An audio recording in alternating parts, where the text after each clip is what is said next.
वो भी युक्त होना चाहिए। और चेष्टा जीवन निर्वाह करने के लिए जो काम है वो भी युक्त होना चाहिए, बैलेंस रखना चाहिए। सारा दिन गधे की तरह परिश्रम करना, खाने का टाइम नहीं है, उस तरह नहीं करना चाहिए। कर्मशु युक्त स्वप्न अवबोधस्व, नींद तथा जागरण का भी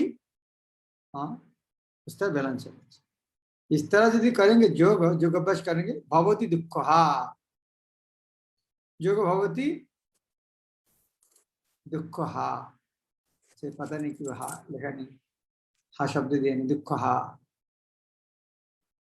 योग भवती दुख, भवती अर्थात होता है दुख, तो दुख कष्ट करने वाला, अर्थात नाश करे, जिस तरह मधु निवारण करने वाला।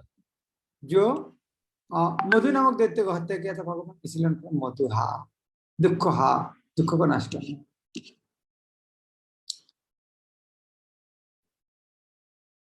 जो खाने सोने आमोद प्रमोद तथा काम करने की आदत में नियमित रहता है, वह योगाभ्यास द्वारा समस्त भौतिक क्लेशों को नष्ट कर सकता है। योग भवती दुख, सारे दुखों को नष्ट कर सकता है। खाने सोने रक्षा करने तथा मैथुन करने में जो शरीर की आवश्यकता है, अति करने से योगाभ्यास की प्रगति रुक जाती है। ज्यादा नहीं करना चाहिए। ज्यादा खाने का प्रश्न आता है, इसी तो प्रसादम या पवित्र भोजन के रूप में नियमित खाना चाहिए। भगवद गीता के अनुसार क्या खाना चाहिए? शाक फल मूल दूध, इस प्रकार एक कृष्ण भवन व्यक्ति जो ऐसा भोजन न करने का सतह प्रशिक्षित प्राप्त करता है, ऐसा प्रकार एक कृष्ण भवन व्यक्ति को ऐसा भोजन न करने का सतत प्रशिक्षित प्राप्त रहता है जो मनुष्य को खाने योग्य नहीं होता, यह कि सतगुणी नहीं है। अर्थात कृष्ण भक्ति में इस तरह शिक्षा होता, सतगुणी खाना से दूसरा कुछ नहीं खाना चाहिए। जहां तक सोने का प्रश्न उठता है, कृष्ण भवन व्यक्ति कृष्ण भवन में कर्म करने में निरंतर सतर्क रहता है, अतः निद्रा में वह व्यर्थ समय नष्ट नहीं करता है। वह संस्कृत भाषा का कहता है अव्यर्थ कालोत्तम, अव्यर्थ कालोत्तम, काल एक मुहूर्त नष्ट नहीं करता। वो 24 घंटे में 1 मिनट भी फालतू नष्ट नहीं करता। अतः वह कम से कम सोता है। इसके आदर्श श्री रूप गोस्वामी लोग 2 घंटा भी नहीं सोते हैं, और कभी कभी वो भी नहीं होता। चारिदंड निद्रा से हो न है कोनो दिन। चारिदंड शास्त्र में लिखा है, एक दंड 24 मिनट है, तो 4 दंड 4 नाम 4 24 96, 1.5 घंटा, मैक्सिमम 2 घंटा तो भी निद्रा नहीं है, रेस्ट, वो भी रोज नहीं। और ठाकुर हरिदास तो 3 लाख माला, 3 लाख माला आप समझ रहे हैं, 3 लाख मतलब 12 बार 16 माला करना है। 16 माला 12 बार करना है। हमें 16 माला करने 2 घंटा लगता है, 12 बार करने 24 घंटा लगेगा। तो फिर टाइम कहाँ है? तो जरूर उनका 2 घंटा नहीं लगता। मान लीजिए यदि 13 घंटा लगेगा 16 माला में, तो 12 बार 16 माला 18 घंटे। तो ये 16 माला नहीं कहते, खाना भी नहीं खाते थे। अभी मान लो तो इसको आता ब्रेकफास्ट लंच उनका नहीं है जीवन में। आपने 16 माला में 3 लाख, ठाकुर हरिदास में अपनी माला में 3 लाख नाम का जप किए बिना न तो प्रसाद ग्रहण करता है, न सोते ही। तो 16 माला करने से कम कम 18 घंटा लगे, क्योंकि तो अर्थात उनके लिए ब्रेकफास्ट लंच कोई उनका लिस्ट में था ही नहीं। जहां तक कार्य का प्रश्न है, कृष्ण भावना व्यक्ति ऐसा कोई भी कार्य नहीं करता जो कृष्ण से संबंधित न हो। इस प्रकार उसके कार्य सदैव नियमित रहता है और इंद्रिय तृप्ति से अदूषित। क्योंकि कृष्ण भावना भाई व्यक्ति के लिए इंद्रिय तृप्ति का प्रश्न ही नहीं उठता, अतः उसे तनी भी भौतिक आवश्यकता नहीं मिलती, क्योंकि वह अपने कार्य वचन निद्रा जागृति तथा अन्य सारे शारीरिक कार्य में नियमित रहता है, अतः उसे कोई भौतिक दुख नहीं सता। जतदिनी अतम चित्तम आत्मनि एव अवतिष्ठति, निष्क्रिय सर्व कामेभ्यो युक्तो इति उच्यते तदा यदा विनियतम। विनियतम शब्द अर्थ क्या है? विनियतम ये शब्द आप सुने बहुत बार। नियतम, नियत कर्म कुरुतम। नियत था शास्त्र को अनुशासन। नियतम कुरु कर्मतम, आपको याद है तीसरा अध्याय में 8वां श्लोक कौन सा कर्म का? नियतम कुरु कर्म। तो विनियतम विशेष रूप से अनुशासित करना। तो जो योगी है वो काम करते हैं विशेष रूप से अनुशासित कर्म, ये करना चाहिए नहीं करना चाहिए। उस तरह चित्तम अर्थात मौन तथा उनके कार्य को आत्मनिव अवतिष्ठित, इस तरह चित्त को मन को अध्यात्म में स्थिर करते हैं। उसके कारण क्या आता है? निष्क्रिय सर्व कामेभ्यो, जितना सारे भौतिक इंद्रिय तृप्ति है सारे आकांक्षा से मुक्त आते हैं, तब उसको युक्त इति उच्यते तदा, तब उनको युक्त कहते हैं। जब योगी योगाभ्यास के द्वारा अपने मानसिक कार्यकलाप को वश में कर लेता है और अभ्यास में स्थित हो जाता है अर्थात समस्त भौतिक इच्छा से रहित हो जाता है, तब वह जो कि सुस्थिर कहा जाता है। युक्त कहा युक्त है? युक्त इति उच्यते तदा, उनको युक्त कहा था। कहा? योग में युक्त, योग युक्त इति इस तरह, ठीक है। भक्तिवेदांत स्वामी इति नामिने इति यत इस तरह, तो उसको युक्त इति उच्यते इस तरह कहा जाता है। तब तदा तब कब? जब इस तरह होते हैं, उन्होंने उनके सारे काम को अनुशासित करते हैं, नहीं ये करना है, इस तरह मन को अनुशासित करते हैं आध्यात्म में। साधारण मनुष्य की तुलना में योगी के कार्य में यह विशेषता होती है कि समस्त भौतिक इच्छा से मुक्त रहता है, जिसमें मैथुन प्रमुख है। एक पूर्ण योगी अपने मानसिक कार्य में इतना अनुशासित होता है कि मुझे कोई भी भौतिक इच्छा विचलित नहीं कर सकती। यह सिद्धि अवस्था कृष्ण भगवान व्यक्ति को द्वारा सत प्राप्त हो जाती है। जैसे भागवत में ये श्लोक आप बहुत बार सुना है, अम्बरीश महाराज कहानी, सवई मनो कृष्ण पदार विंदाय, उन्हें मन कृष्ण का चरण कमल लगा दिया था। मोहन हमें कृष्ण का चिंतन पदारविंद बाचांशी वैकुंठ गुणानुवर्णन, उनका भाग को वैकुंठ गुणानुवर्णन भगवान का महिमा कीर्तन में। करो हरिर मंदिर मार्जनादिशु, हाथ से भगवान का मंदिर सफाई करते थे। श्रुतिम चकार अच्युत सत कथो दे, कान को भगवान का कथा सुनने में लगे थे। मुकुंद लिंगालय दर्शन दृश्यो, दृश्यो आंखों कहा लगता है। मुकुंद लिंग अर्थात भगवान का श्री विग्रह दर्शन कर। तत्भित्र गात्र स्पर्श अंग संगम, उनके स्पर्श त्वचा कौन सा काम में लगे थे? भगवान का भक्त का संग। घ्राण च तथा ज्ञानम च तत् पाद सरोज सौरभे, घ्राण कौन सा काम में लगाते थे? घ्राण लगाते हैं भगवान का चरण और फिर तुलसी में। श्रीमद तुलसा रसना तदकी, और जिह्वा को कैसे लगाते थे? भगवान के चरण और फिर तुलसी प्रसाद खाते।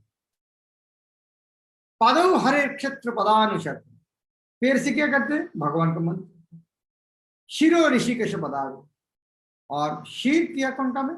भगवान का प्रणाम। कामं च दश्ये न तो काम काम, यथा उत्तम श्लोक जनाश्रयति, इस तरह उनके सारे काम भगवान का काम है। भगवान का इच्छा है वो पूरी करने, खुद के कोई इच्छा नहीं। अपनी इच्छा को भगवान की इच्छा पूरी करने के लगे, खुद के पर्सनल कोई इच्छा नहीं। ये सारे दिव्य दिव्य कार्य शुद्ध भक्ति सर्वथा निर्विषयवादी के लिए यह दिव्य अवस्था वो कल्पना भी नहीं कर सकते, किंतु कृष्ण भावनाविद व्यक्ति के लिए यह बहुत सरल है।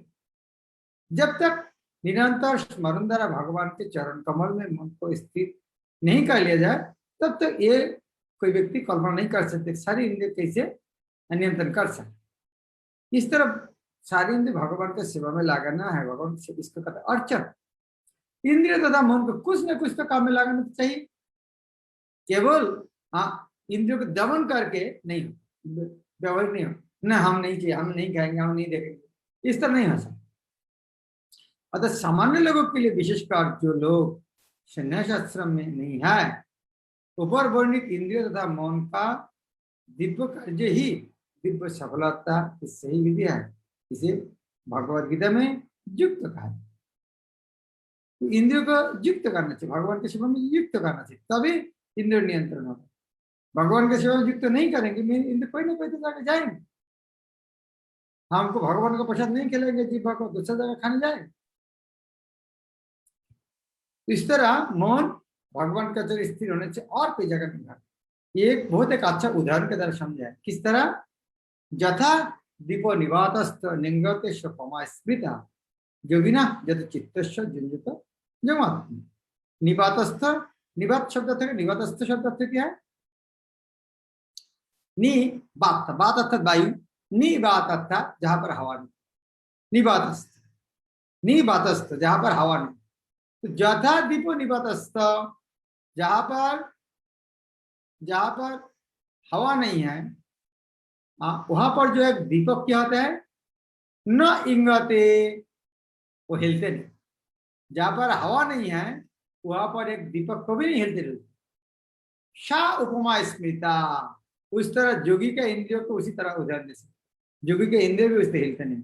जोगिना जत चित्त जुंजत जोगमात्मा, ये जोगी जिस प्रकार वायु रहित स्थान में दीपक हिलता हिलता नहीं, उसी तरह जिस जोगी का मन वश में होता है वह आत्म तत्व के ध्यान में सदैव स्थिर है। ये तो सरल उदाहरण है। तो यहाँ ये अभी 4 श्लोक में एक प्रकार सारांश लिखते, ये जोगी ये भक्ति में आने से जिस वो जो बताया वायु शून्य स्थान में जिससे हिलते नहीं, तो जोगी का चित्त को भी हिलते नहीं, जिससे बार बार ये शब्द आते हैं स्थित प्रज्ञ स्थित मुनि। अर्थात भक्ति में आने के बाद, कृष्ण भक्ति रास्ता में आने के बाद और कोई वस्तु को विचलित नहीं कर पाते। कैसे? ये आगे 4 श्लोक में उसका वर्णन। भक्ति कितना श्रेष्ठ है, ये आने के बाद आप दूसरे जगह में कोई जाएगा नहीं। जत्र उपरमते चित्तम निरुद्ध जोग सेवाय जत्र चैवात्मनात्मानं पश्यति आत्मनि तुष्यति। जत्र च उपरमते, उपरमते अर्थ क्या है? जत्र जहां पर, उपरमते, रमत शब्द अर्थ क्या है? रमते, रमते रमन करते, रमनते जोगी आनंद आनंद लेते। उपरमते शब्द अर्थ क्या है? भगवान का सेवा करने इतना आनंद मिलते हैं तो भौतिक जगत का आनंद सुर देते हैं। जत्रो चित्तम निरुद्धं जग सेवाया जत्र चैवात्मनात्मानं पश्यन्ति आत्मनि तुष्यति। जत्र उपरमते चित्तम, ये जो जब चित्त का मानसिक गतिविधियां क्या होता है? दिव्य सुख अनुभूति के कारण बंद हो जाते हैं। दिव्य सुख अनुभूति के कारण बंद होते, अर्थात भौतिक सुख के पीछे नहीं भागते, उसके होता है निरुद्धम, पदार्थ से निवृत्त होते। तब जोग सेवा, योग के अभ्यास कैसे होता है? जोग सेवाया जत्र च एव आत्मानाम, जिसमें क्या होता है? निश्चय ही क्या होता है? आत्माना, विशुद्ध मन से आत्मानम, आत्मा की पश्यति, देख सकते, अनुभव कर सकते। आत्मनि तुष्यति, आपने संतुष्ट हो जाए। तो कैसे, वो किस तरह चीज है? वो एक प्रकार सुख मिलते हैं, वो सुख का आध्यात्मिक सुखम आत्यंतिकम, ये शब्द आपको बहुत बार आएगा। आत्यंतिकम अर्थात आत्मिक, आत्मा संबंधित, आध्यात्मिकम अर्थात चिन्मय, भौतिक नहीं है। सुखम, सुखम आत्यंतिकम, एक प्रकार सुख है जो भौतिक सुख नहीं है, चिन्मय सुख। वो भी क्या है?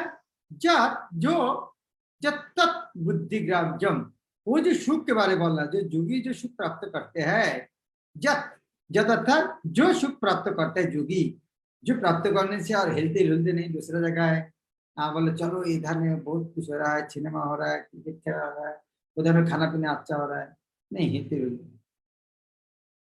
तो क्यों वो एक प्रकार के सुख मिलते हैं, इसीलिए वो सुख का नाम है सुखम आत्यंतिकम। वो चिन्मय सुख, वो सुख क्या है? हाँ, क्योंकि वो तत्बुद्धि ग्राह्यम अतीन्द्रियम, वो ये बुद्धि से ग्राह्य अतीन्द्रियम, ये हमारे अति इंद्रिय इंद्रियों से उसका समझ नहीं पाएगा। अरे ये कानों से समझ सुन के समझ में नहीं आएगा, आँख के देख में समझ में नहीं आएगा, जीभ में खा के समझ में नहीं आएगा। मैं हम तो खाया है, कहा इतना मजा तो नहीं लगा, वो गान तो सुना है इतना तो मजा नहीं लगा है, उनको तो देखा है इतना तो मजा तो लगा नहीं, नहीं, क्योंकि तत् बुद्धि ग्राह्यम, बुद्धि ग्राह्यम, ग्राह्यम ग्रहणी अतीन्द्रियम, ये इस तरह एक सुख है। वृत्ति जत्र न चैवयम, जो ये सुख जब प्राप्त करता है, स्थितम स्थित स्थित चलती तत्वता, वो और हाँ वो जब जानते हैं तब स्थित हो जाता है और वह जगह से दूसरा जगह आ नहीं जाता। कि इस तरह सुख जब प्राप्त है, जंग लब्धा, ये सुख इतना इतना मूल्यवान है, जंग लब्धा, वो लाभ करने से, जो अपरंग लाभम, वो मिलने से जितना सारा लाभ है, मुन्नते नहीं मानते हैं, अधिकम ततो न अधिकम ततो, वह मिलने के बाद जो कुछ मिलेगा अधिक नहीं लगेगा। जिस तरह मान लीजिए कोई बाजार में, वही एग्जांपल बहुत बात दिया है, फिर बता, बाजार में आज सब फ्री है, आप सोना भरा के लेके आ रहा है, बेकार कोई आके बोलेगा अरे उधर में उसी जो फ्री दे रहा है उसको लेके जाओ, इसके बैग खाली करो, क्या सुनेगा बात को?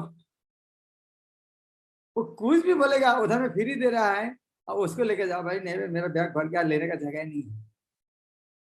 तो ये चिन्मय जो सुख, सुखम आत्यंतिकम, ये जो चिन्मय सुख है, ये जो जंग लब्धा, जिसको लाभ है, जब लाभ होता है, जो अपरंग लाभ हो, उन तो कुछ भी लाभ न अधिकम ततो, उनमें से अधिक न मन्नते, ये नहीं मानते।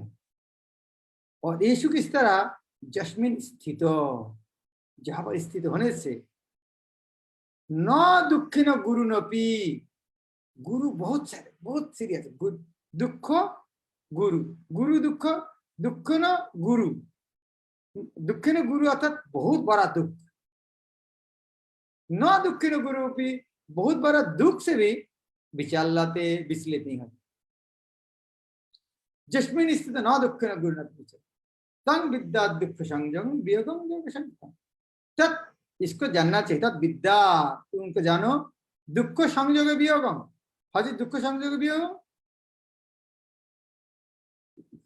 ये दुख संयोग वियोग इस तरह समझ में नहीं आएगा, इसको जानना चाहिए। तत् विद्या, तत् विद्या दुख संयोग, तब क्या होता है? दुख संयोग, ये भौतिक जगत के संगति में जो दुख आता है वह से वियोग होता है, इस तरह समझना चाहिए। दुख संयोग वियोग नहीं है, यह वियोग कहां से? दुख संयोग से वियोग। दुख संयोग क्या है? भौतिक जगत का संगति भोग करने के कारण जो दुख होता है वहां से उनका वियोग हो जाता है, दुख संयोग जोग संगीतम, इसको ही योगी कहते हैं। सिद्धि की अवस्था में, जिसे समाधि कहते हैं, मनुष्य का मन योगाभ्यास के द्वारा भौतिक मानसिक क्रिया से पूर्णतः संयमित हो जाता है। इस सिद्धि की विशेषता यह है कि मनुष्य शुद्ध मन से अपने को देख सकते हैं और अपने आप में आनंद उठा सकते हैं। इस आनंदमयी स्थिति में वह दिव्य इंद्रियों द्वारा असीम दिव्य सुख में स्थित रहता है। इस प्रकार स्थापित मनुष्य कभी सत्य से विपद नहीं होता है और इस सुख के प्राप्ति ही हो जाने पर वह इससे बड़ी कोई दूसरा लाभ नहीं मानता। इसी स्थिति को पकड़ मनुष्य बड़ी से बड़ी कठिनाई में भी विचलित नहीं होता। ये निस्संदेह भौतिक संसर्ग से उत्पन्न होने वाले समस्त दुख से व्यावहारिक मुक्ति है। तात्पर्य, योगाभ्यास से मनुष्य भौतिक धारणा से क्रमश विरक्त होता जाता है। यह योग का प्रमुख लक्षण है। योग का प्रमुख लक्षण क्या है? योग का प्रमुख लक्षण है उन्हें मनुष्य को भौतिक धारणा से क्रमश विरक्त किया। यह योग का प्रमुख लक्षण। इसके बाद वह समाधि में स्थित हो जाता है। इसका अर्थ क्या है? कहता है कि दिव्य मन तथा बुद्धि के द्वारा जो कि आपने आपको परमात्मा समझने का भ्रम ना करके परमात्मा को अनुभूति करता है। यह की क्या बात है? यह कहता है अर्थात योगा का प्रमुख लक्षण क्या है? योग का प्रमुख लक्षण है वह परमात्मा समझने का भ्रम नहीं करके, जो योगी अपने आप को परमात्मा समझने का भ्रम नहीं करते, मैं परमात्मा बन जाऊंगा, ये नहीं भ्रम करते, लेकिन वो क्या करते? परमात्मा को अनुभूति करते। जो सोचता है परमात्मा बन जाऊंगा वो तो निर्विशेषवादी है। तो ये तात्पर्य में प्रभुपाद बहुत विस्तारित कहेंगे कि निर्विशेषवादी और ये जो तीन, एक निर्विशेषवादी क्या है? पतंजलि योग से अष्टांग योग किया है और भक्तों का सुख किया है। खास करके पतंजलि योग सिस्टम में योग पद्धति है, यह निर्विशेषवादी का योग पद्धति, निर्विशेषवादी का जो ध्यान ज्ञान उसके साथ बिल्कुल भिन्न है। निर्विशेषवादी सोचता है हम एक दिन परमात्मा बन जाएंगे, लेकिन योगी इस तरह नहीं समझता है। योगी कभी नहीं सोचता मैं परमात्मा बन जाऊंगा। योगी सोचते हैं हाँ हमारी तो परमात्मा है। योगाभ्यास बहुत कुछ पतंजलि की पद्धति पर आधारित है। कुछ अप्रामाणिक भाष्यकार जीवात्मा तथा परमात्मा में अवैध स्थापित करने का प्रयास करते हैं और अद्वैतवादी इसे ही मुक्ति मानते हैं, किंतु ये पतंजलि के योग पद्धति वास्तविक प्रयोजन को नहीं जानते। पतंजलि पद्धति में दिव्य आनंद को स्वीकार किया गया है, लेकिन अद्वैतवादी ने इस आनंद को स्वीकार किया नहीं। क्यों स्वीकार नहीं करते हैं? उन्होंने भ्रम है कि इससे कोई अनेक अद्वैतवाद का बाधा ना उपस्थित है। अरे हमें वहां से आनंद मिलेगा तो उनमें से मुझको बड़ा है तो अलग, तो फिर अवैध कल्पना तो होगा नहीं, चलो उसको हम ग्रहण नहीं करेंगे। तो अद्वैतवादी ये आनंदों का स्वीकार क्यों नहीं करते हैं? पूर्वत कहते हैं उन्हें भ्रम है कि इससे कहीं उसको अद्वैतवाद में बाधा ना उपस्थित हो जाए। हम जो स्वीकार करेंगे वहां पे आनंद ज्यादा है तो मुझसे बड़ा है। अद्वैतवादी ज्ञान तथा ज्ञाता के द्वैत को नहीं मानते। उनका मुश्किल क्या है? अद्वैतवादी ज्ञान और ज्ञाता दो अलग नहीं मानते। जो कहाँ से कोई ज्ञान मिलता है, जहां से आनंद मिलता है, तो फिर वो ज्ञान और ज्ञाता अलग हो जाते हैं। लेकिन अद्वैतवादी अलग मानते नहीं। किंतु इस श्लोक में दिव्य इंद्रियों द्वारा अनुभूत दिव्य आनंद का स्वीकार किया है। इसकी पुष्टि योग पद्धति में पतंजलि योग पद्धति कहता है। महर्षि योग सूत्र में कहता है पुरुषार्थ शून्यानां गुणानां प्रतिपशवः कैवल्यं सर्व प्रतिष्ठा वा चित्ति शक्ति रीति। ये चित्ति शक्ति क्या है? चित्ति शक्ति है अंतरंग शक्ति। पुरुषार्थ का तात्पर्य धर्मार्थ काम मोक्ष, लेकिन अद्वैतवादी परम ब्रह्म से इस तदात्म का कैवल्य कहता है। लेकिन पतंजलि के अनुसार क्या है? वो अंतरंग दिव्य शक्ति है जिसके जीवन में अपनी स्वाभाविक स्थिति से अवगत होता है। लेकिन चैतन्य महापुरुष का कहता है चेतोदर्पणमार्जनम, और ये चेतोदर्पणमार्जन आगे क्या होता है? भव महादेव निर्वापन होता है। भगवान में भागवत में इसके कहता है स्वरूपेण व्यवस्थिति मुक्ति रिता अन्यथा रूपम स्वरूप, स्वरूपेण व्यवस्थित। इसका अर्थ है हम कौन है वो जान लेना है, स्वरूप व्यवस्थित। हमारे आध्यात्मिक संबंध जानना है, वह जीवन का लक्ष्य। हम कौन है? भगवद गीता में इस श्लोक में की वही पुष्टि है। निर्वाण के बाद आध्यात्मिक कार्यकलापों की या भगवत भक्ति की अभिव्यक्ति होती है, जिसे कृष्ण भावनामृत कहते हैं। भागवत के शब्द में स्वरूपेण व्यवस्थित जीवात्मा का स्वाभाविक जीवन यही है। स्वरूपेण स्वरूप हम कृष्ण का नित्यदास, वो अवस्था में इसका अर्थ क्या है? वो अनुसार काम करना, कृष्ण का सेवा करना। भौतिक दूषण से आध्यात्मिक जीवन के कलमश युक्त होने की अवस्था माया है। इस भौतिक दूषण से मुक्ति का अभिप्राय जीवात्मा की मूल दिव्य स्थिति का विनाश नहीं है। पतंजलि भी इसकी पुष्टि इन शब्दों से करते हैं। कैवल्यम सर्व प्रतिष्ठा व चित शक्ति रीति, यह चित शक्ति या दिव्य आनंद ही वास्तविक जीवन है। इसका अनुवादन वेदांत सूत्र में इस प्रकार हुआ है, आनंदमय अभ्यासा। वेदांत सूत्र में कहते हैं आनंदमय अभ्यासा, हमेशा जीवात्मा का स्वरूप है, हमेशा आनंद। यह चिति शक्ति ही योग का परम लक्ष्य और भक्ति योग द्वारा इसे सरलता से प्राप्त किया जा सकता। भक्ति योग का विस्तृत विवरण 7वें अध्याय में किया गया है। अगले अध्याय, ये इस अध्याय में जो योग के बारे में आता है, ये समाधि है। ये समाधि दो प्रकार है, एक संप्रज्ञात, एक असंप्रज्ञात। तो बात इसका ज्यादा वर्णन दिया नहीं है। संप्रज्ञात वस्तु क्या है?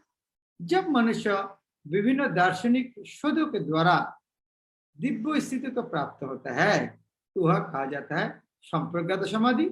और असंप्रज्ञात समाधि में है सांसारिक आनंद से कोई संबंध नहीं रहता, क्योंकि इसमें मनुष्य इंद्रियों से प्राप्त होने वाले सभी प्रकार के सुख से परे हो जाता है। एक बार इस दिव्य स्थिति को प्राप्त कर लेने पर जो कि कभी उससे दिखता नहीं, जब तक जो कि इस स्थिति को प्राप्त नहीं कर लेता तब तक वह असफल रहता है।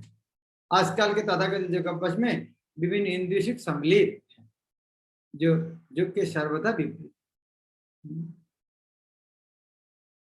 गुरु महाराज जब जर्मनी से आया तब अलग अलग जगह में ढूंढा था गुरु।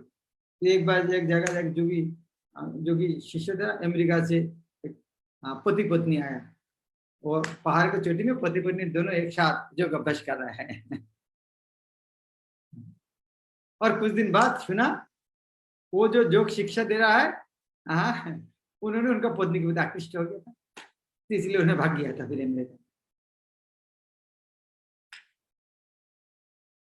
योगी होकर यदि कोई मैथुन तथा मादक द्रव्य सेवन में अनुरक्त होता है तो वह उपहासजनक है। जहां तक कि जो योगी योग की सिद्धियों के प्रति आकृष्ट रहता है वो भी योग में आरूढ़ नहीं कहा जा सकता।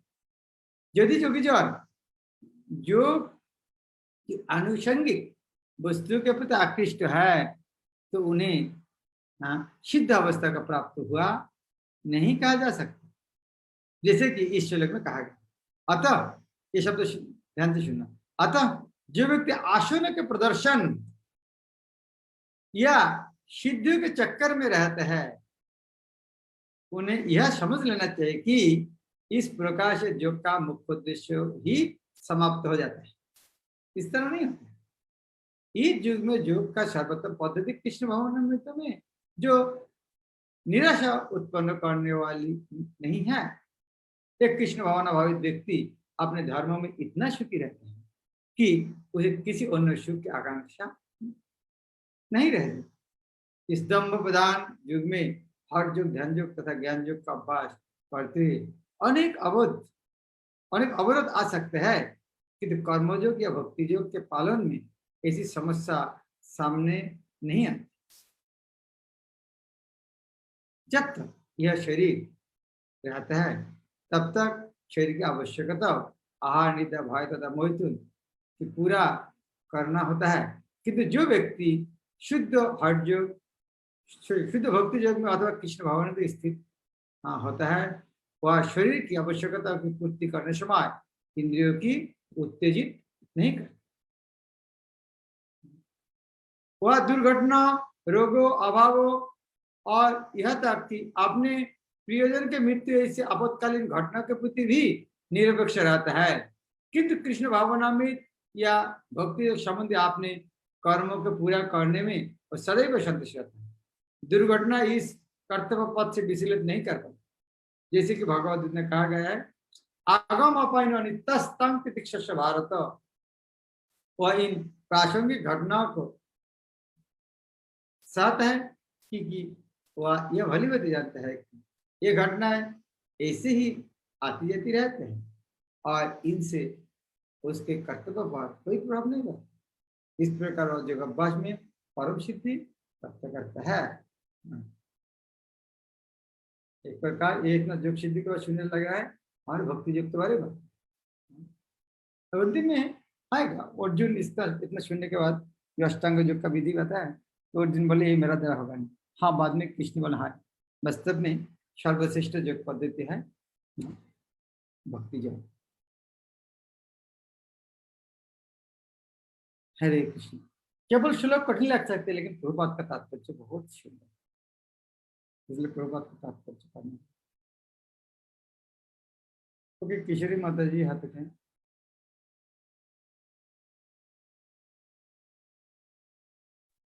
हरे कृष्ण महाराज जी, दंडवत प्रणाम। थैंक यू वेरी मच महाराज जी। महाराज जी, मेरा ये प्रश्न ये था कि इच्छा और मन, ये दोनों शब्द एक ही हैं? जैसे हम किन्हीं को बोलते हैं तेरे मन में जो इच्छा आ रही, इच्छा अनुसार कर, मन में जो आ रहा वो कर, तो दोनों शब्द एक ही है? हाँ, ये मन का दो काम है, संकल्प विकल्प। ये हम ये करेंगे, बाद में ये नहीं करेंगे, वो तो इच्छा है। मन के दो काम, संकल्प विकल्प। अभी तक प्लान कर रहे, कल नहीं कर, ये मन का काम है, तो इच्छा है, इच्छा है।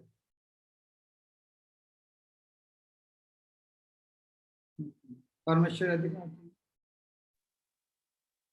महाराज जी सॉरी, और पूछना था, जैसे हमारी कुछ इच्छा वगैरह होती है और इच्छा को हम दबा देते, तो इसका मतलब वो तो नहीं कि हम अपने आप पर अत्याचार कर रहे, ये कर रहे जैसा।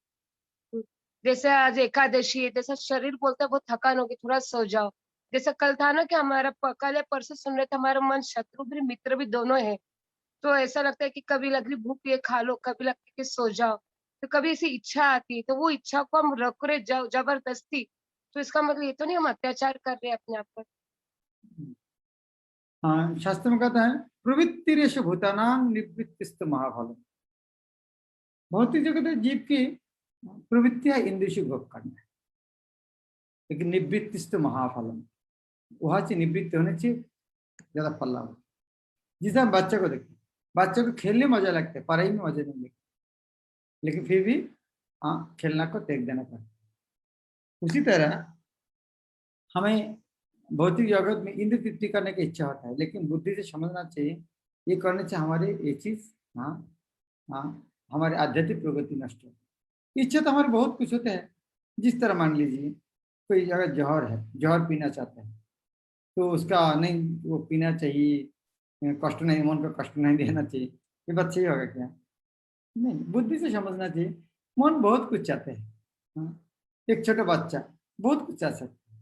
हाँ, मगर चंद्रमा मुझको आके दे दो, माँ को बोले मेरा चंद्रमा चाहिए तो कैसे दे सकते? तो सब कुछ हम प्राप्त नहीं कर सकते। हाँ, कोई भौतिक आदमी इस तरह बोलते हैं शरीर को कष्ट नहीं देना चाहिए, जो चाहते हैं वो देना चाहिए। शरीर हमें जो चीज करने से हमारे आध्यात्मिक उन्नति होगा वो कम करना चाहिए। परमेश्वर अधिकार आप हैं। हरे कृष्णा महाराज, दंडवत प्रणाम। महाराज बीच में मैं कुछ क्लासेस नहीं अटेंड कर पाई, लेकिन जो अभी तक जो समझ में आ रहा है कि कृष्णा ये जो ध्यान योग या कर्म योग ये जो भी बता रहे हैं, पहले उनके बारे में बता के फिर भक्ति के साथ उनको कंपैरिजन कर रहे हैं। हाँ यही है ना महाराज? हाँ, वास्तव में कि कृष्ण भक्ति का श्रेष्ठता प्रदान कर, क्योंकि गीता बोलने का उनके वही उद्देश्य था। सब कुछ बोलने के बाद बोलेंगे भक्ति श्रेष्ठ, और प्रभुपाद ने तब तक अपेक्षा करते नहीं, वो अध्याय के लास्ट में जाके बताएंगे। प्रभुपाद ने हर तात्पर्य में बता दिया भाई, अध्याय जब तक पढ़ेगा कि नहीं पढ़ेगा कोई आदमी, तो मैं यहाँ ये श्लोक में बताता हूँ। जी जी जी, थैंक यू सो मच महाराज। जय श्री।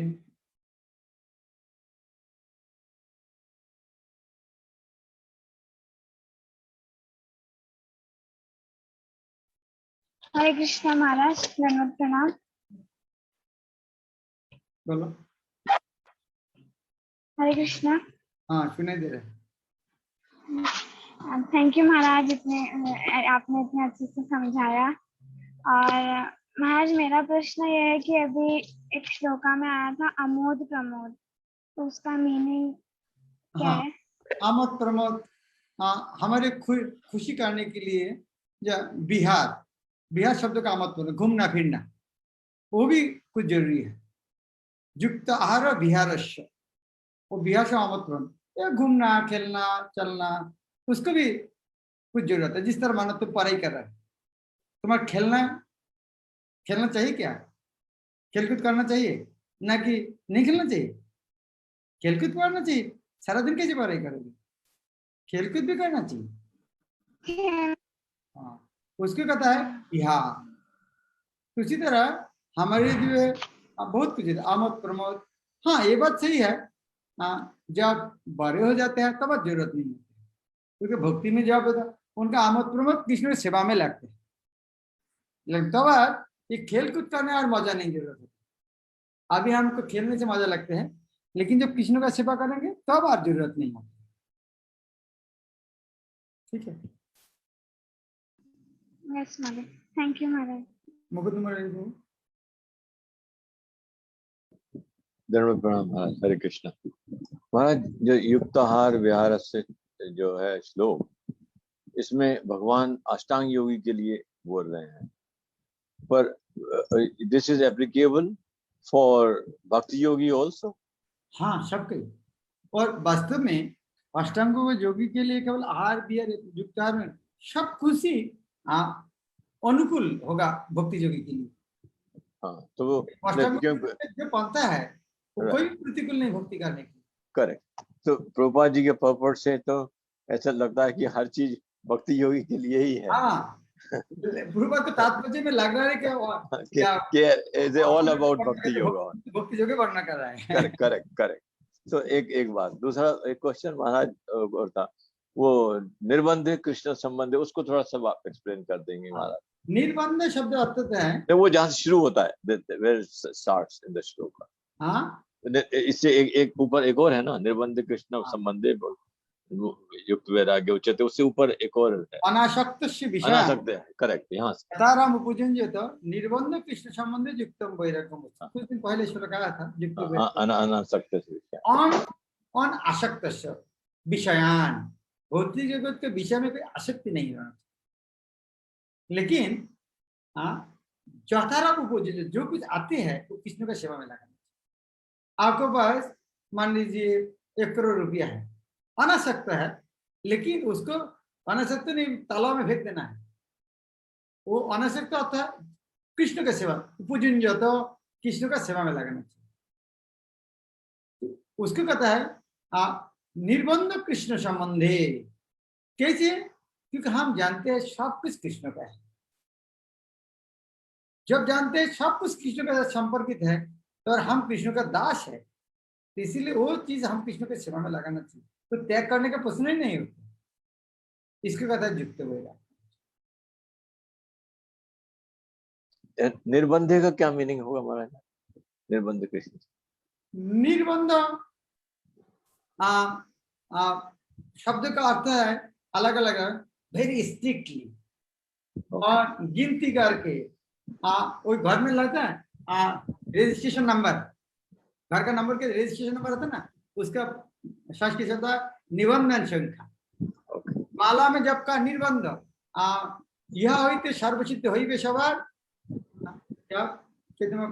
हरे कृष्ण कृष्ण कृष्ण हरे हरे, हरे राम राम राम हरे।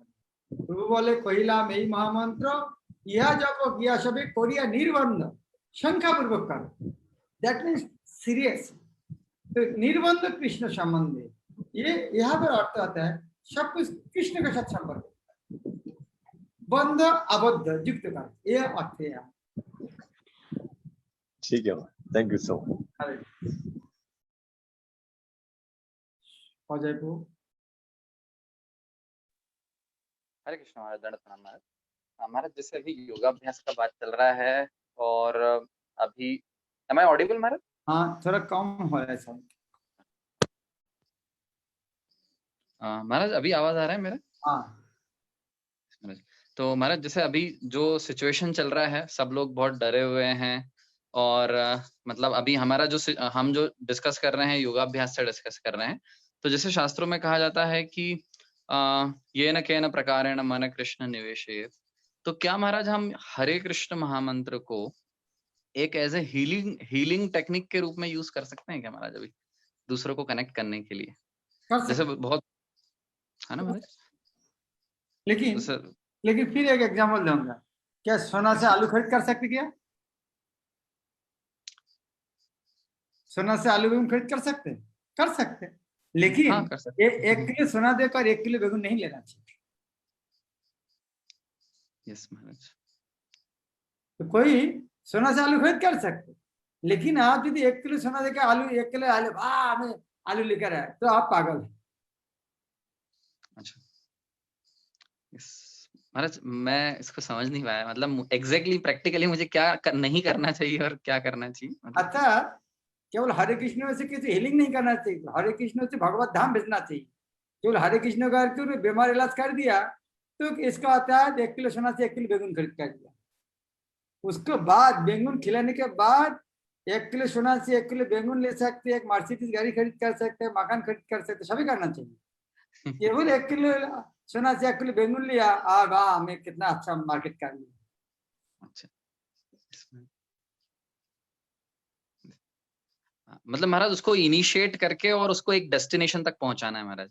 हाँ, यस लेकिन वह नहीं खत्म करना चाहिए। यस महाराज, मतलब we have to bring them at least to 16 rounds actually, at least like that. लेकिन यही हरिनाम, हरिनाम को सब मिलते हैं ये चीज, लेकिन उसको नहीं बोला हरिनाम की यही एकमात्र फल है। यस महाराज। हरिनाम को तो आनुषंगिक फल है। महाराज बट इनिशिएट करने के लिए यूज कर सकते हैं ना, जैसे हम कुछ लोगों को आमंत्रित करें और बोले कि हम मिलके हरे कृष्ण हाँ, महामंत्र हरिनाम करो करें। आपको सब कुछ मिल जाएगा, बोल सकते। Yes sir, thank you so much महाराज। हरे कृष्ण। शिवमाना गौरंग मत। हरे कृष्णा महाराज, दंडवत प्रणाम। हरे कृष्णा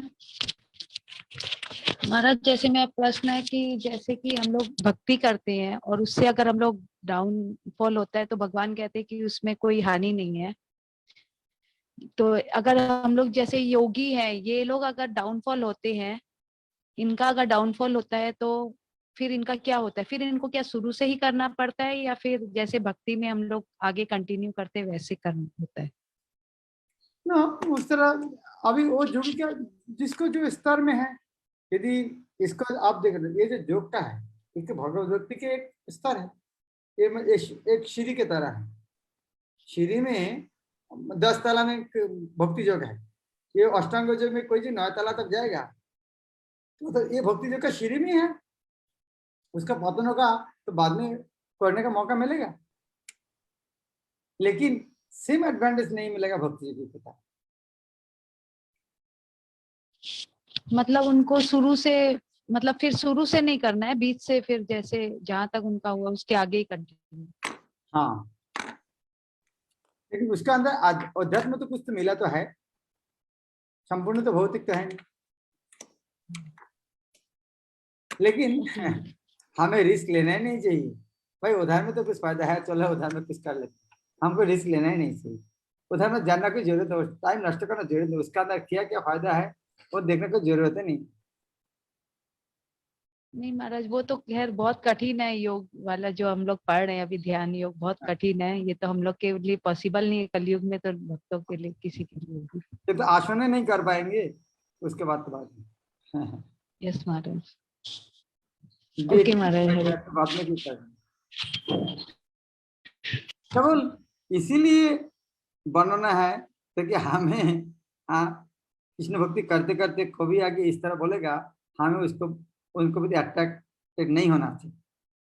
पहले तो बताना चाहिए भाई हमको जो मिला है, हमें हमें सर्वश्रेष्ठ मिला, कोई आके दूसरा कुछ बताएंगे ना, वैसे विभ्रांत तो नहीं होना चाहिए, इसीलिए केवल जान के रखना।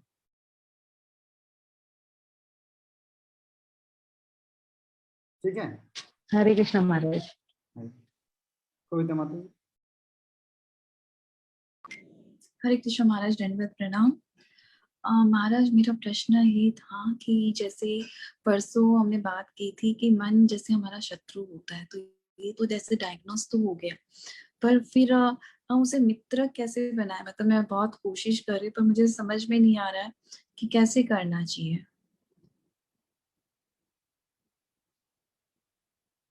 हरे आपको कृष्ण जो महाराज। आपको जो शत्रुता करते हैं उनको मित्र बनाने की कोशिश नहीं करते हैं, खास करके जो बड़े आदमी होगा, जिस तरह मान लीजिए आपको घर के आदमी है, अगर पोती के साथ कभी झगड़ा हो गया तो होते हैं, ये तो संगठन होते हैं तो आप उनको मित्र बनाने की कोशिश नहीं करते हैं? नहीं महाराज, वही तो मैं बोले, कोशिश कर रहे हैं, पर चीजें तो वैसे ही होती है, मतलब उसमें चेंजेस तो नहीं आए। जैसे अब मैंने उस दिन बोला था कि जैसे जैसे जब करते समय नींद बहुत आती है, तो आपने बोला कि मन शत्रु, ये समझ में आना चाहिए, तो वो समझ में आ गया। पर हम बहुत प्रैक्टिस कर रहे हैं, बहुत कोशिश भी कर रहे हैं, सब कुछ कर रहे हैं, और उसे चाहते हैं कि हम मित्र बना के और बहुत अच्छे से सब कुछ करें, पर वो वैसा हो नहीं पाता है। तो कैसे करें, मतलब?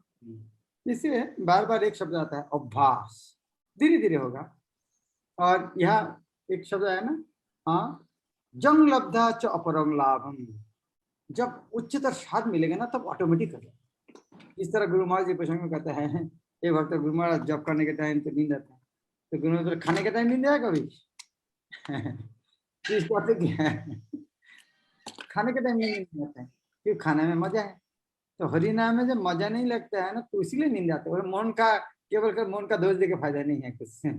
हमें हरि नाम नहीं तो महाराज, जैसे ना मैंने जो एक्सपीरियंस किया कि पहले मेरा बीच में बहुत अच्छे से होता था, पर अभी नहीं होता, और मैं बहुत कोशिश भी करती हूँ, पर उतने अच्छे से नहीं हो पाता है।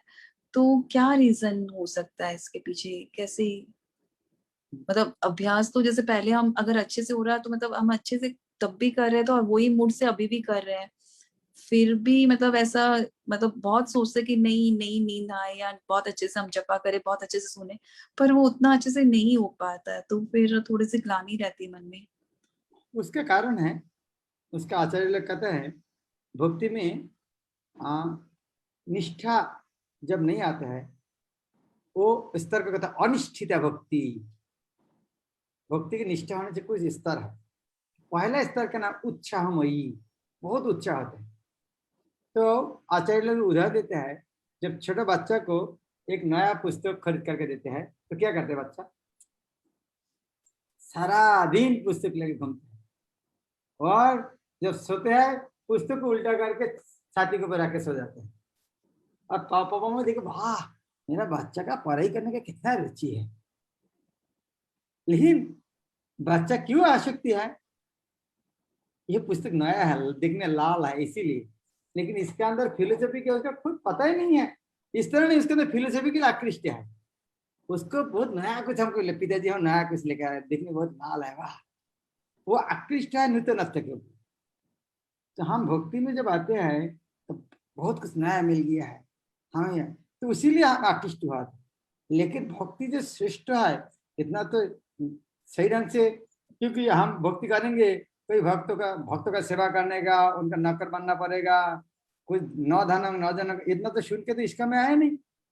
वो आने के बाद पता चलेगा भाई भक्ति का नौ धनम नौ जनम और वैष्णव का दास होना। हम तो सुने भक्ति करेंगे सब मिल जाएगा, सब माँ का सेवा करेंगे, आप चामड़ डिलाएंगे, और भक्ति करने से मकान बाड़ी जाएगा, मकान आ जाएगा, घर आ जाएगा, जिसका राजा बन जाओगे, किसके अंदर सब कुछ है। उस तरह लालच में हरिनाम करा था, इसीलिए उसका टेस्ट ज्यादा था। अभी जो सुना ये हरिनाम करने नौ धनम नौ जनम, इसलिए नींद आते हैं भाई। यह करने के बाद यदि कुछ नहीं मिलेगा तो सुना ही अच्छा है जस्ट जोकिंग। तो मैं ये बोलना चाहता हूँ, क्योंकि पहले जो हमारे हरिनाम में जो टेस्ट था, इस तरह नहीं, हरिनाम का महत्व जानने के बाद टेस्ट आया, वो हमारे पास बिल्कुल एक नया था, अच्छा लगा। लेकिन अभी फिलोसफी पता चला, लेकिन अभी ये स्थिति अच्छा है। अभी इतना समझने के बाद ही माला जाप कर रहा है, तो मैं तो कहूँ पूर्व से अच्छा है। अभी सुना है नौ धनम नौ जनम, तो हरिनाम का निश्चय बनना पड़ेगा। हाँ, जिस अजयपुर आपका आप देख रहा है, जो पश्चिम का हाथ उठाया, उन्होंने बोला हमारे जब स्टूडेंट था हमारे साथ देश में, बोले हमारे लड़के लोग को नौकरी नहीं मिलते, इसीलिए हम की छुपी छुपी तो नौजवान भगवान कैसे नौकरी देंगे हमको। तो उसके बाद जो भक्ति माला जप कर रहा है, ये तो बहुत बढ़िया की बात है। हाँ, कुछ नहीं मिलने वाला, नौजवान बहुत जगह कुछ मिलने वाला नहीं, उसके बाद नहीं भी माला मिलने जप वाला तो महाराज बहुत कुछ मिलने वाले, भगवान मिलने वाले माला जप करने से, नाम लेने से तो भगवान मिल जाएंगे। तो आसक्ति तो और ज्यादा है नाम से, ऐसा नहीं है कि नहीं, आसक्ति उसी चीज से है कि भगवान मिलेंगे, तो वही इंटेंशन भी बहुत ज्यादा। इसीलिए तो आज तक कर रहे हैं। अभी आपको देंगे 10 लाख रुपए देंगे, कल से माला जप सुनना, कर पाएंगे क्या? क्या महाराज, क्या बोले आप? कल आप जो 10 लाख रुपया देंगे, कल से माला जप करना बंद करना, कर पाएंगे क्या? नहीं महाराज, पॉसिबल ही नहीं है। इसका अर्थ किया है, टेस्ट तो किया है। जी महाराज, टेस्ट तो है, और एक्स्ट्रा चैंटिंग भी करते हैं, दिन भर मन में चलता भी रहता है नाम जप, पर वही बस जब जप करने बैठते हैं तब प्रॉपर अच्छे से नहीं होता है। और ऐसे ना हम जैसे मतलब चलते फिरते करते हैं या फिर जैसे नाम लेते हैं ना, तब वो बहुत अच्छे से हमें सुनाई देता है, बहुत अच्छे से लगता है। पर वो जप करते समय ऐसा रहता है कि पता नहीं क्यों ऐसा होता है, पर अब वही थोड़ा सा हो जाएगा धीरे धीरे, क्योंकि हमें यदि हम देखेंगे जब से कृष्ण भक्ति में आया है, वह कितना उन्नति हुआ तब तक, तो और कुछ दिन रहेगा तो कहाँ पहुंच जाएंगे पता नहीं चलेगा। जी महाराज। उन्नति तो हो रहा है। महाराज एक मेरा प्रश्न और भी था, जैसे हमारे कभी प्रॉब्लम्स आती है या कुछ भी जैसे रहती है, मतलब लाइफ में थोड़ी बहुत छोटी मोटी प्रॉब्लम्स तो रहती है, तो तब हमें हमारे सीनियर्स के पास या हमारे केयरटेकर्स के पास या हमारे आचार्य के पास हमें जाना चाहिए, या हमें स्वयं कृष्ण से डिस्कस करना चाहिए? जैसे हम देखते हैं कि उत्तरा को जैसे प्रॉब्लम आई थी, उनके घर पे अटैक हुआ था, तो वो वहां पे उस समय अर्जुन भी थे, सभी पांडव भी थे, पर वो कृष्ण के पास दौड़ के गई थी। तो इससे हमें क्या रिलेट करना चाहिए कि हमें डायरेक्ट कृष्ण से हमारी प्रॉब्लम शेयर करनी चाहिए, या फिर हमारे जो ऊपर उच्च अधिकारी है उनसे बात करके शेयर करनी चाहिए, कैसे करना चाहिए? सबसे अच्छा है, हाँ, कृष्ण का प्रतिनिधि के पास, कृष्ण का बहुत सारे जिम्मेदारी है, उनका हमेशा डिस्टर्ब नहीं करना चाहिए।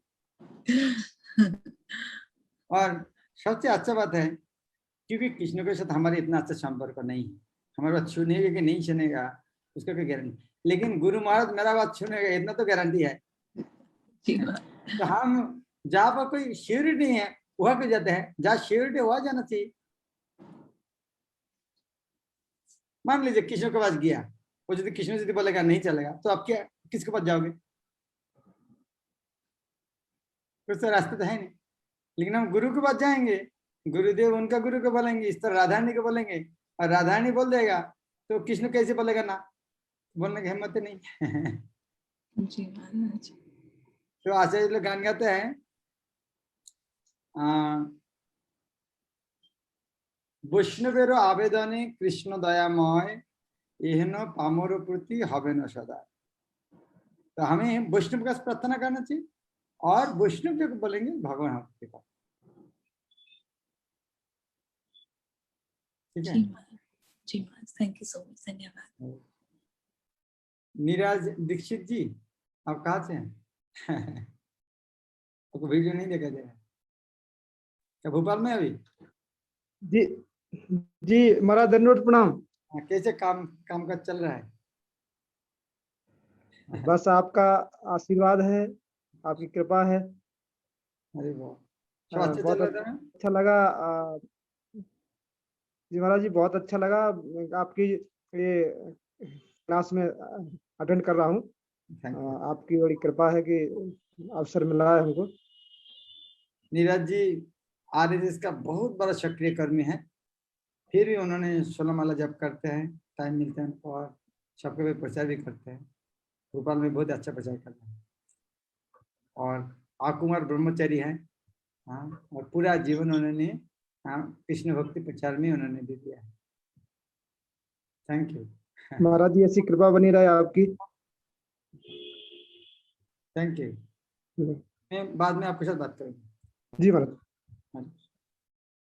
अजय आप हाथ उठाए फिर कि पहला?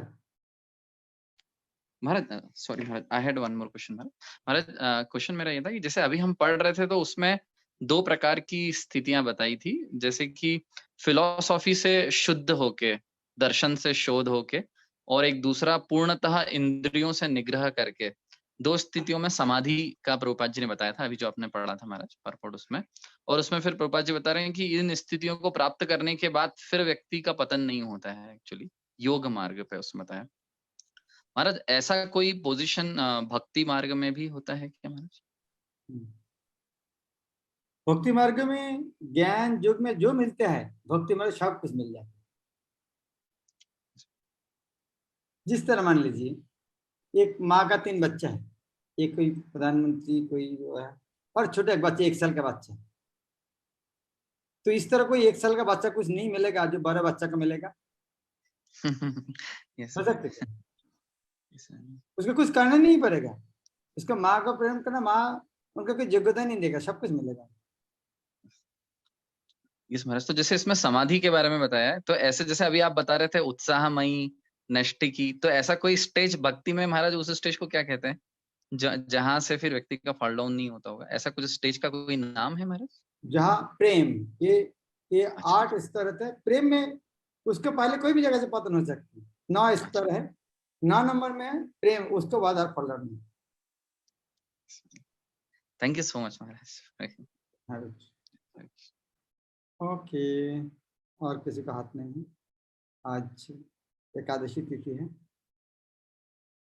सही ढंग से एकादशी पालन करना। हरे कृष्ण। भगवद गीता यथार्थी बहुत शिल प्रभुपाद की। हरे कृष्ण महाराज।